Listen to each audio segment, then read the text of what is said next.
Ginawang home court ni Stephen Curry ang home court ng Orlando Magic. Di makapaniwala ang lahat sa ginawa ng greatest shooter. Napaka-espesyal ng panibagong milestone ni Stephen Curry. Golden State Warriors versus Orlando Magic led by Paolo Banchero. Well, hot start para sa home team. Agad silang nakalamang dyan ng double digit matapos kumana ng 13-3 run. 6 doon ay galing kay Banchero, 5 naman para kay Cole Anthony. Mula naman kay Stephen Curry ang first 3 points ng Golden State. Though napatawag ng timeout si Steve Kerr. Buti na lang after timeout nakapagtala ng 8-2 run ng Warriors. Bahagya silang nagkaroon ng momentum, pero etong si Draymond Green nakipag face to face sa isang official nang di magustuhan ang pagpito sa kanya ng foul sa play na to. Kaya naman bago pa uminit, etong si Green nilabas muna siya ni Steve Kerr. After nyan, gandang assist mula kay Stephen Curry para kay GP2, pero sagot naman agad sa kabila ng poster dunk ang superstar ng Magic.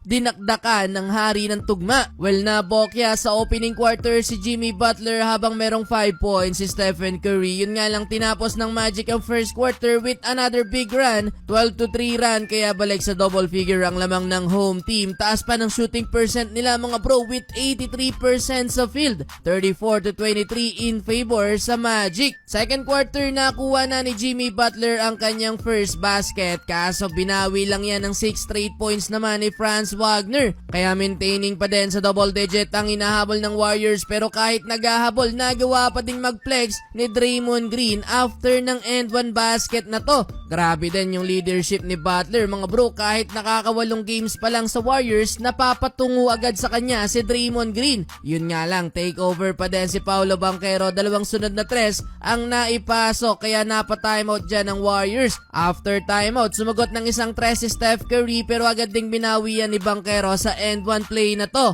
Pilit binuhat ni Steph Curry ang Golden State sa second quarter. Pakitang gilas pa ng handles ang greatest shooter, pinagtsatsa ang big man ng Magic. Sabay na ipasok din tong tres. Tumotal ng 16 points sa second quarter si Steph, total of 21 points sa first half. May bagong milestone din si Curry kung saan nalampasan niya na sa all-time scoring list ang Knicks legend na si Patrick Ewing. Pang 31 na sa listahan ng greatest shooter, kaso di nila mapigilan netong si Banchero na meron na ding 24 points sa first half. Hawak din ng Magic ang double-digit lead. Duling basket ng first half mga bro, Stephen Curry, pasok ang half-court buzzer beater, 3-pointer. Parang wala lang kay Curry yung nangyari mga bro, 66-49 halftime. Entering the third quarter, mainit pa din si Curry. Sinimulan niya ang opensa ng Warriors mula yan sa tres. Simula na din ang comeback ng Golden State kung saan naibaba nila sa single digit ang lead ng Orlando dahil sa 10 straight points na ginawa ng rookie na si Quentin Post. Ganda pa na pagkaka-challenge ng Warriors sa play na to, imbes na end one basket na ng Magic, nauwi pa yan sa offensive foul.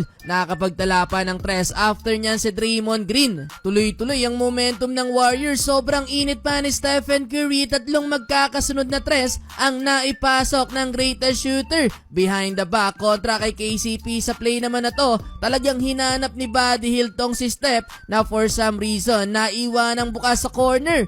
Pang 9 3-pointer na yan ang greatest shooter kahit home court ng kalaban. Daming hiyaman kay Stephen Curry. Parang home court na ng Warriors. Lamang na din dyan mga bro ang Golden State, literal na unstoppable si Curry. May 43 points na din dyan ang greatest shooter bago ipagpahinga under 3-minute mark. Buti na lang napanatili pa din ng Warriors ang lead kahit nagtala ng 10-0 run ang Magic. Tres mula kay Moses Moody to end the third quarter, 92-87. Fourth quarter, all smile si Stephen Curry. Nakapagpahinga ng matagal ang greatest shooter. Nakalamang pa ng double digit ang Warriors. Napasayaw pa si Steph sa tres na to ni Quentin Post. Timeout ang Magic under 8 minutes kung saan lamang na ng 12 points ang Golden State, 103-91. Bumalik pa ng court mga bro si Stephen Curry, pero di na nakabalik pa ang Orlando Magic sa uli. Panalo ang Golden State Warriors matapos matambakan ng 17 points. Big comeback mula sa Warriors.